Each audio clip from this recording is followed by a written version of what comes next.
Olá, estamos aqui no nosso programa Filosofia e Cultura. Se você ainda não se inscreveu no canal do Quinto Elemento, se inscreva, também se quiser no meu canal, e que você possa acompanhar aqui todo o nosso trabalho, né? Se gostar de toda a reflexão, deixa aí o seu like. Hoje nós vamos refletir e analisar. Geralmente, muitas pessoas me perguntam, né, como que eu vejo a questão do materialismo e do ateísmo. Ora, nós precisamos entender que a palavra materialismo, ela não tem apenas o sentido comum que muitas pessoas usam, né? Muitos apresentam o materialismo como esse apego aos bens materiais, né? Há muitos até relacionados à questão dos prazeres da vida, etc. Mas filosoficamente falando, o materialismo ele tem também um outro sentido, que é a ideia de que quando nós de fato olhamos, pensamos e analisamos a realidade, chegamos então à conclusão, à constatação, de que só há um tipo de substância que é subjacente à realidade no seu todo.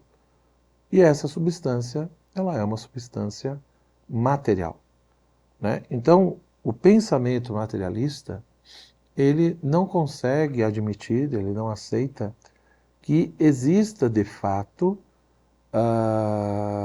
uma substância ou uma dimensão da realidade que seja espiritual, que seja incorpórea. Não.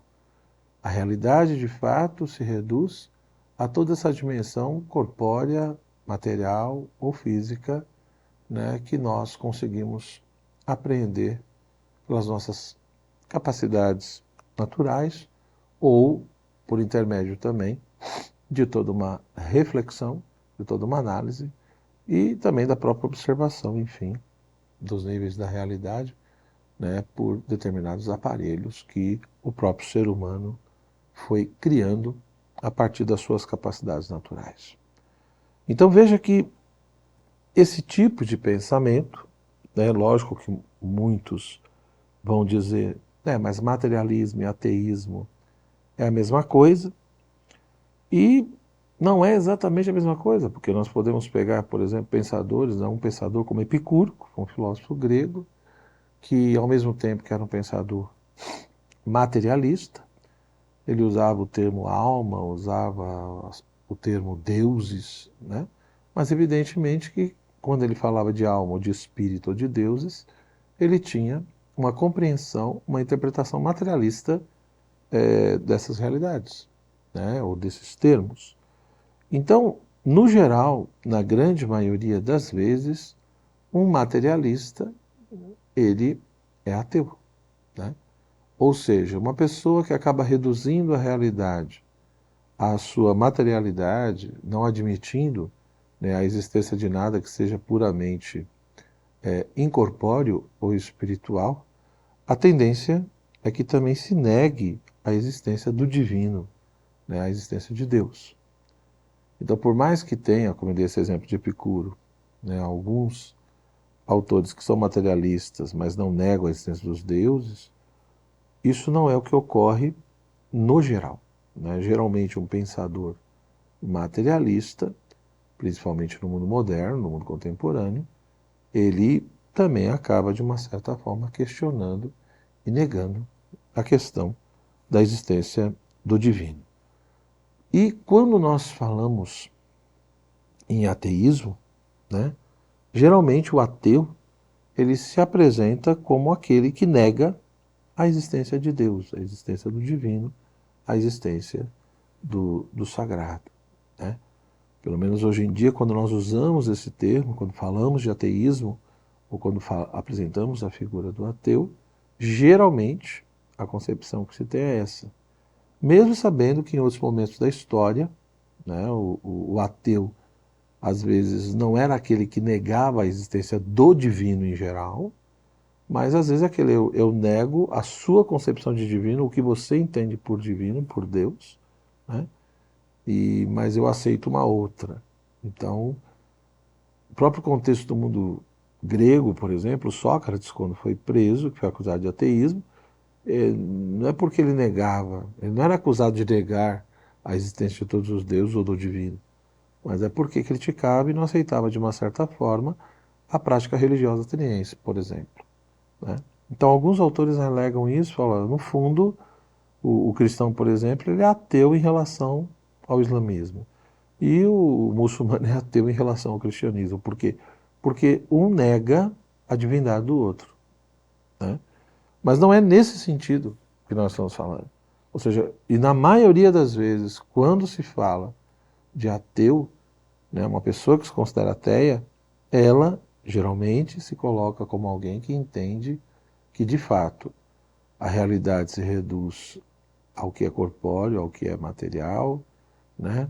Tem até uma dimensão inteligível, tudo, que a gente capta pelo pensamento, mas que no fundo também tem ali uma certa dimensão de materialidade, mesmo que seja no sentido tênue, né? E nega-se, portanto, a existência de qualquer divino, de qualquer sagrado, de qualquer divindade. Lógico que nós podemos falar também do que se chama de ateísmo prático, né? São aquelas pessoas que até dizem que acreditam que Deus exista, até usam a palavra Deus, mas no dia a dia, no seu comportamento, na sua vida, elas vivem como se Deus não existisse. Eu diria que esse ateísmo prático, talvez ele seja até muito maior do que o chamado ateísmo teórico, né, ou ateísmo militante. Querendo ou não, na nossa época, o fenômeno do materialismo, né, talvez o materialismo no sentido filosófico, então o materialismo nesse sentido de ser apegado aos bens materiais, muita gente até fala, mas o materialismo nesse sentido mais filosófico, a grande maioria das pessoas muitas vezes não tem conhecimento desse sentido, né? E o ateísmo talvez seja muito mais falado. Quando se fala do ateísmo, hoje na nossa sociedade, é uma coisa muito mais propagada, é uma coisa muito mais aceita, muito mais difundida, né? Já tem associações, muitas pessoas defendem isso, e mesmo socialmente hoje, uma pessoa, digamos, não, não, não iria ter tantas dificuldades de ser ateu como teria antigamente por vários motivos. Então, a gente vê que, de fato, no mundo inteiro, em vários países, o número de pessoas que se dizem ateias aumenta, o Brasil também, né? Mas o que fica claro, em primeiro lugar, e que acho que é importante a gente entender, é que o ateísmo é um fenômeno pós-religioso, né? Ou seja, ele não é um fenômeno que simplesmente se apresenta como algo que está presente desde a origem da humanidade, né? Então nós não vamos encontrar é, esse ateísmo militante, consciente, no sentido de encontrar um povo, de encontrar toda uma cultura que seja ateia, né? Ou seja, na realidade, o ateísmo ele pressupõe a questão da prática religiosa, que sempre se manifestou desde a origem da humanidade, né? Nós vamos analisar isso num outro momento, numa outra aula, mas o grande ponto aqui é que o ateísmo, principalmente no contexto moderno e contemporâneo, no sentido que nós aplicamos hoje, né, essa coisa do ateu como geralmente aquele que nega, né, a Deus, a divindade, esse sentido é muito mais moderno mesmo, ele vai se apresentar justamente como um fenômeno pós-religioso, ou seja, como uma postura de crítica perante a prática religiosa, a concepção religiosa da vida, né? E a própria visão religiosa da existência. Então, nesse sentido, ele se apresenta como um fenômeno pós-religioso, ou seja, como um movimento, uma postura de crítica, né, e de rejeição dessa questão religiosa e, por conseguinte, é lógico, da questão da ideia de Deus, né, da existência de Deus. Isso não quer dizer, quando eu falo que não é um fenômeno primitivo da humanidade, ou seja, das suas origens, não quer dizer que a figura do ateu como pessoa não tenha existido na antiguidade, não é isso, né?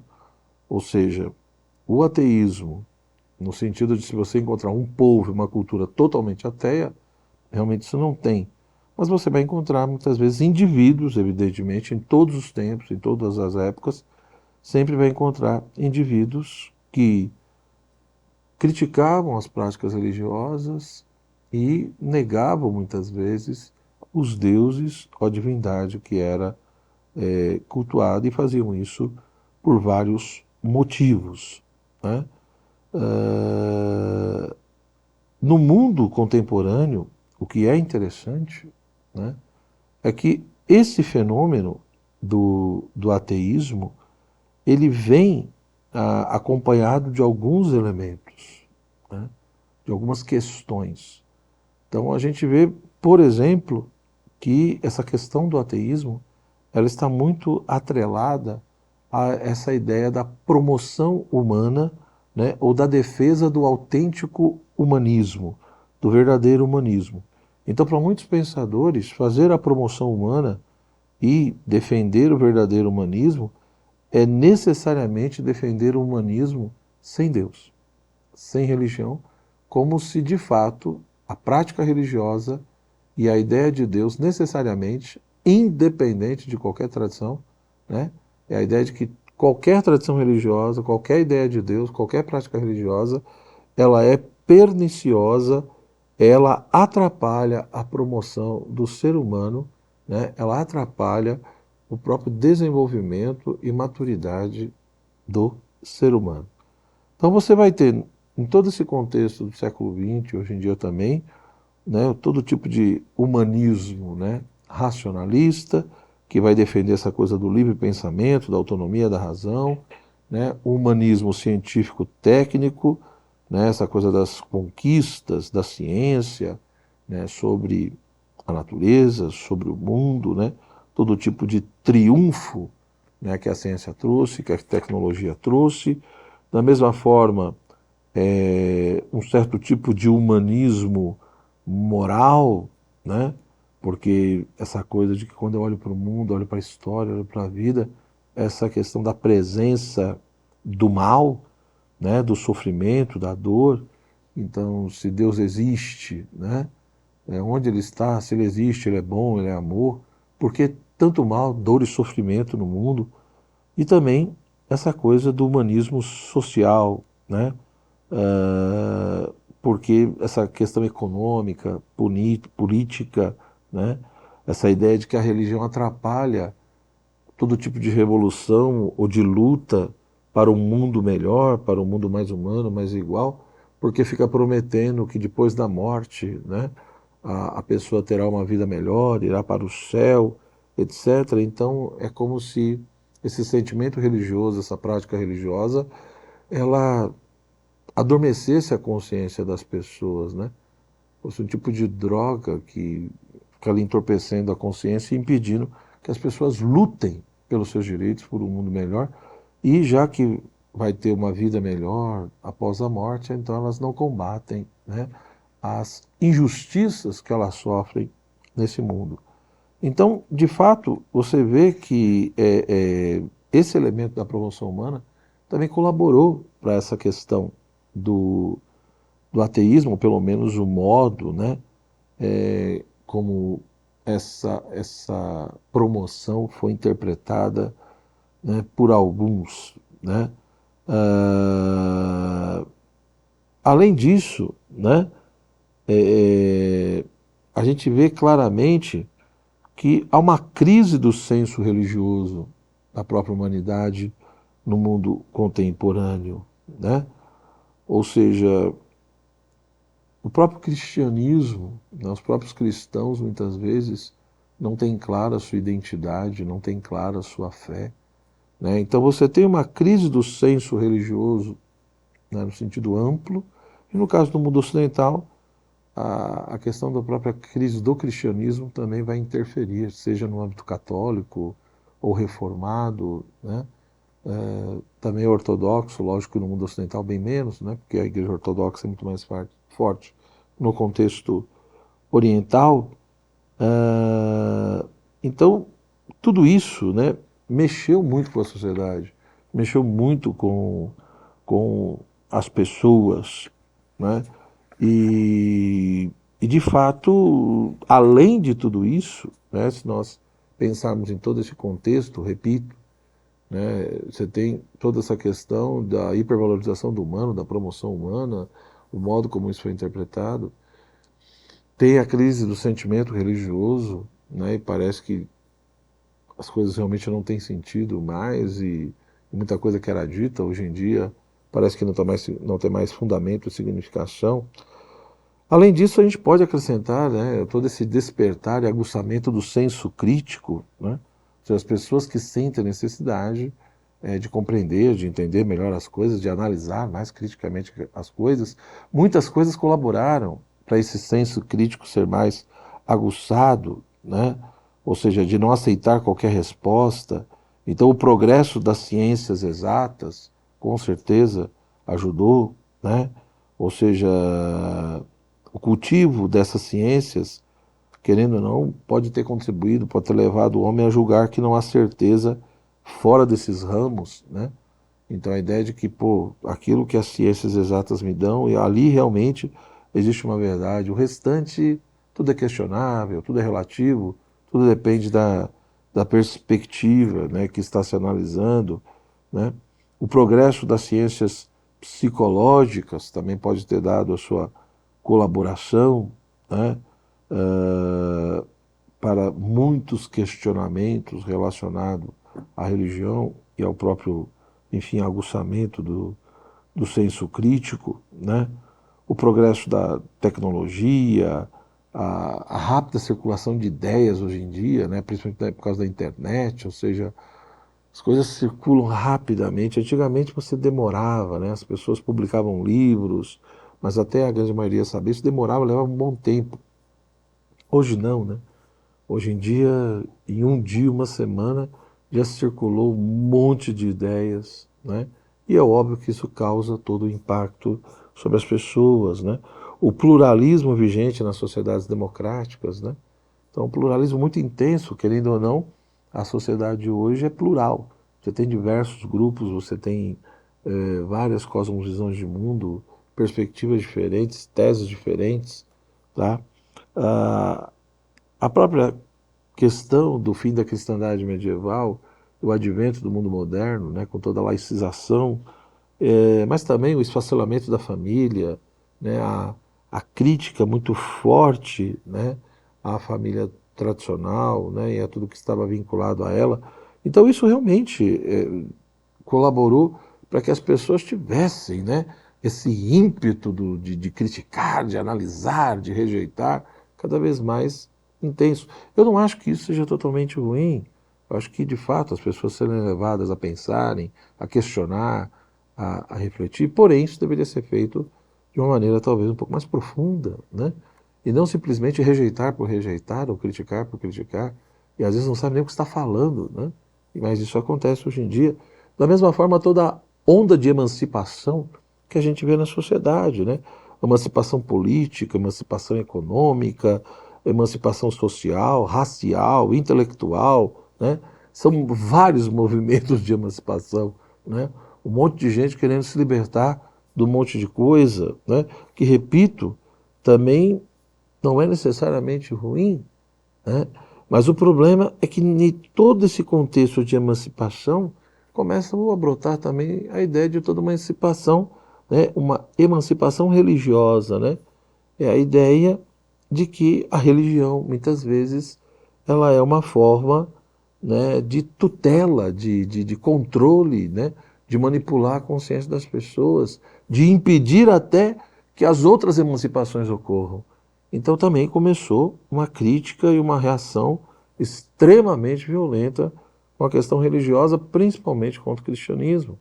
Você vê isso claramente no Brasil, né? Quando uma pessoa sofre algum probleminha de caráter religioso, se ela é de uma outra religião que não é cristã, a imprensa ela dá a notícia. Ela mostra como aquela pessoa foi perseguida, criticada, humilhada, porque ela é de uma religião X, né, que é minoria. Mas quando a pessoa passa por um problema e ela é católica ou evangélica, A imprensa não fala sobre isso, geralmente. Então, a gente vê a diferenciação, né?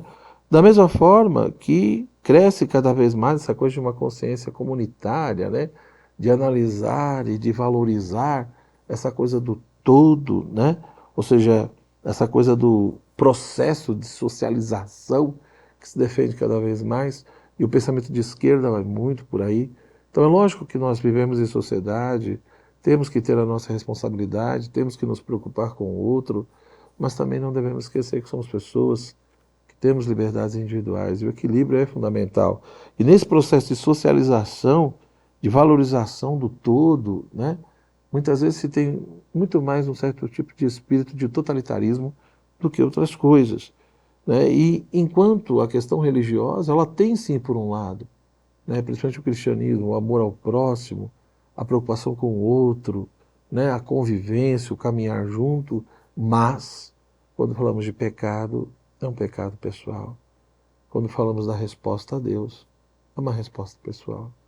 Então a dimensão coletiva, social, a figura do outro, não é negada, é extremamente importante, mas também não é negada a dimensão individual e pessoal da resposta de cada um. Então tudo isso daqui, querendo ou não, acabou, né? A própria essa coisa da valorização da história, né? Do aspecto histórico, daí começa a se relativizar tudo, né? Tudo depende do contexto histórico, né? E, por fim, a própria vida moderna, né? Que foi oferecendo tantas coisas para o ser humano, né? Vendendo muitas vezes ideias, né? De que com o avanço da ciência, por exemplo, o ser humano talvez alcance a imortalidade, etc. Mas também o próprio, né, o próprio empobrecimento da vida religiosa. No caso do Brasil, da prática religiosa cristã, católica, etc. Né? Querendo ou não, muitos cristãos, muitas vezes, dão um contra-testemunho profundo da sua fé. Falam uma coisa, fazem outra. Né? Só imaginar a quantidade de escândalos que se manifestam aí nas igrejas, nos líderes religiosos, né? Nos aspectos ideológicos que entram nas igrejas, seja de um lado questões teológicas no sentido de política, de tendências de esquerda, né, de juntar religião com política, seja no sentido de vender prosperidade financeira, né, material ou de saúde, etc. Então, aqueles elementos mais profundos, transcendentes da religião, muitas vezes é deixado de lado, né? A própria prática religiosa, o culto, é extremamente banalizado, confuso. Então, tudo isso parece que colaborou para o advento, né, e o fortalecimento cada vez maior do ateísmo. Então, quando nós pensamos em materialismo e ateísmo, são dessas coisas que nós estamos falando.